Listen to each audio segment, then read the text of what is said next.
Kentucky. Probably a few different images come to mind when I say that name. Horses, rolling hills, bourbon. If you've been to Frankfort, you know they live up to that version of Kentucky. But while we were in town, we learned that there's so much more to the state capital. We first met Harry Carver, a local realtor at Paul Sawyer Library, a beautiful public space that sits on the river that runs through town. Harry lives right down the street, and he walked us past several notable historic homes. Frankfort's just a good size. It has everything you need. Great downtown, great place to be. Folks appreciate what they have here. Because there's a lot going on. There's a lot to be thankful for. We met Dr. Eleanor Haskin-Wagner at the Capital City Museum. She's the museum director and has a PhD in folklore.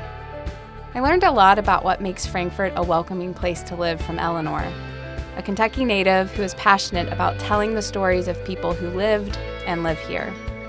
Moving here, I was really nervous because I was bringing along my husband who had never lived in Kentucky and had only ever lived in really Chicago, Indianapolis, and Bloomington. But moving here has significantly shaped how we value our time and the way that we spend it. We're so much more outwardly and community focused. We have a really nice back porch, not to brag, but we just have our neighbors come by when we're sitting outside and they'll sit with us, and it's genuinely one of those really cordial, wonderful things.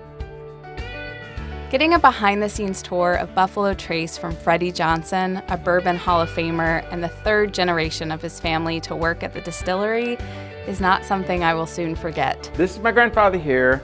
This is my dad, and that was when I was inducted into the Bourbon Hall of Fame. And it was all because of a promise that I made to my dad.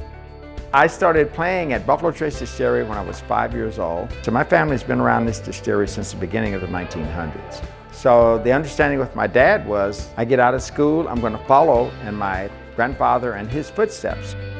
We also met with Mayor Lane Wilkerson, who frequently walks to work or to pick up his kids from school.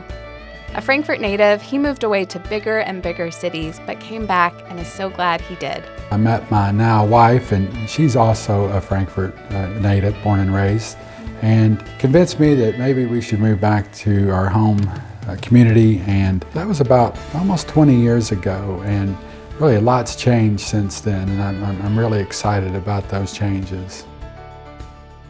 We ended our day at Siglusher's, a brewery downtown where runners of all ages meet on Tuesday nights to go for a run and share a beer. Remember Harry? He was there too. The locals will tell you that Frankfort is the best of Kentucky distilled, and that's pretty good news if you're looking to move. On a day-to-day living, it's hard to beat a community like Frankfort.